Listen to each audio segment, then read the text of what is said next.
This video is sponsored by SBO School of Business Organization. இது வந்து digital marketing company. வீட்டிலேருந்து work பண்ணுற மாதிரி நல்ல ஒரு பார்ட் டைம் ஜாப் நீங்கள் தேடிட்டுருக்கீங்களா? ஜென்யூனாக பேமெண்ட்லாம் கரெக்டாக கொடுக்குற மாதிரி 100% ஜென்யூன் கம்பெனி. இந்த ஜாப் ட்ரை பண்ணி பாருங்கள். தேங்க்யூ. ஸ்கிப் பண்ணாதீங்க. பெரிய தப்பு. தினம் 300 ரூபாய் சம்பாதிக்க அரிய வாய்ப்பு. இன்ஸ்டாகிராம், ஃபேஸ்புக் பயன்படுத்த தெரிந்தால் போதும். Content post and content publishing மூலமா தினம் 300 ரூபாய் சம்பாதிக்கலாம். இந்த வேலை செய்ய 5 நிமிடம் போதும். Work training support, group communication support, all language customer live chat support, முக்கியமா சொந்தமா ஒரு பிசினஸ் ஸ்டார்ட் பண்ற அளவுக்கு உங்களால கற்றுக்கொள்ளவும் முடியும், சம்பாதிக்கவும் முடியும். இந்த வேலை வாய்ப்பு வழங்குவது 5 வருடத்திற்கு மேல ரன் ஆகிட்டு இருக்க நம்ம தமிழ்நாட்டு company school of business organisation private limited. மேலும் விவரங்களுக்கு டிஸ்கிரிப்ஷன்ல கொடுத்திருக்க நம்பருக்கு வாட்ஸ்அப் பண்ணுங்க. ஹாய் ஃப்ரெண்ட்ஸ், இந்த வீடியோவில் நம்ம என்ன பார்க்க போகிறோம் அப்படின்னா, தங்கத்தோட அந்த அளவீடுகள் 24 கேரட்டு 22 கேரட்டு இதோட பியூரிட்டி, இது எப்படி வேல்யூ பண்ணுறாங்க அதை பற்றி நம்ம பார்ப்போம். இப்போ நார்மலாக பியூர் கோல்டு அப்படிங்கிறது எதை பேஸ் பண்ணி சொல்கிறாங்க அப்படின்னா 24 கேரட்டு 22 கேரட்டு அதோட பெர்சன்டேஜ் இதை பேஸ் பண்ணி தான் கால்குலேட் பண்ணுறாங்க. 24 கேரட்டு கோல்டு வந்து ரொம்ப மென்மையானது அப்படிங்கிறதுனால இதை யூஸ் பண்ணி டைரெக்டாக நம்ம ஜுவல்ஸ் அப்படிங்கிறது பண்ண முடியாது. இந்த தங்கத்தோட காப்பரு, ஜிங்க்கு, சில்வர், காட்மியம் இந்த 4 உலோகங்கள் மிக்ஸ் பண்ணி தான் தங்கம் வந்து ரெடி பண்ணுறாங்க.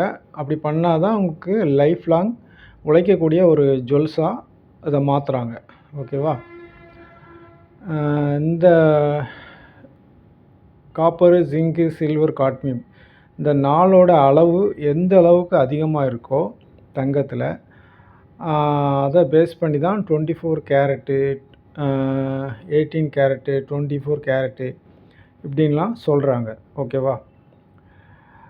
22 கேரட் தங்கம் வந்து நீங்கள் ஜுவல்ஸாக நீங்கள் வாங்குறீங்க அப்படின்னா 10 கிராம் உங்களுக்கு ஜுவல்ஸுக்கு 1 கிராம் சேதாரமாக ஆகும். அதை ஒரு ஜுவல்ஸ் வந்து 22 கேரட்டில் அவங்க பண்ணுறாங்க அப்படின்னா அதில் வந்து 10 கிராமுக்கு 1 கிராம் அவங்களுக்கு வந்து வேஸ்டேஜ் ஆகும் அப்படின்னு சொல்கிறாங்க.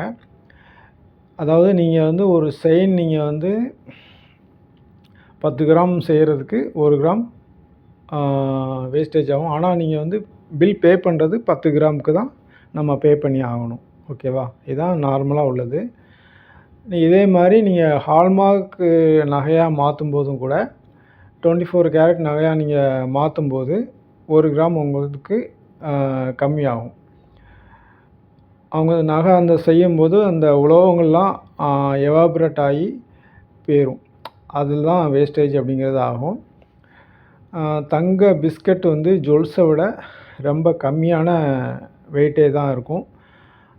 இப்போ தங்கத்தில் இன்வெஸ்ட்மெண்ட் பண்ணுறாங்க அப்படின்னா அவங்க வந்து தங்க நகையாக மெல்ட் ஆகி தங்க கட்டியாவோ காயினாவோ வச்சுக்குவாங்க. ஏன் அப்படின்னா இப்போ ஜுவல்ஸாக மாற்றும்போது வேஸ்டேஜ் ஆகுதுல்ல.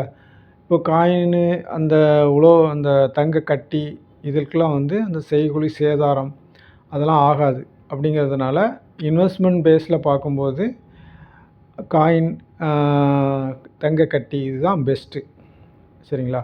இந்த மாதிரி பண்ணப்படுது. இந்த வீடியோவில் நம்ம 3 விஷயம் பார்த்துருக்கோம். என்னென்னா, தங்கம் வந்து நகையாக மாற்றும்போது எவ்வளோ வேஸ்டேஜ் ஆகுதுன்னு பார்த்தோம். ஹால்மார்க் நகையாக மாற்றும்போது வேஸ்டேஜ் ஆகுது அப்படிங்கிறத பற்றி பார்த்தோம். அப்புறம் வந்து இன்வெஸ்ட்மெண்ட் பேஸில் ஜுவல்ஸ் வச்சுக்கிறது நல்லதா, கட்டி காயின் வச்சுக்கிறது நல்லதா, இந்த 3 விஷயங்கள் பார்த்துருக்கோம். உங்களுக்கு ஓரளவு நாலேஜ் கிடச்சிருக்குன்னு நினைக்கிறேன். இந்த வீடியோ உங்களுக்கு பிடிச்சிருந்தது அப்படின்னா லைக் பண்ணுங்கள், ஷேர் பண்ணுங்கள், சப்ஸ்கிரைப் பண்ணுங்கள். நீங்கள் பண்ணக்கூடிய அந்த ஒவ்வொரு சப்ஸ்கிரைப் தான் எனக்கு வந்து அடுத்தடுத்த நல்ல வீடியோக்கள் உங்களுக்கு கொடுக்கறதுக்கு யூஸ்ஃபுல்லாக இருக்கும். தேங்க்யூ.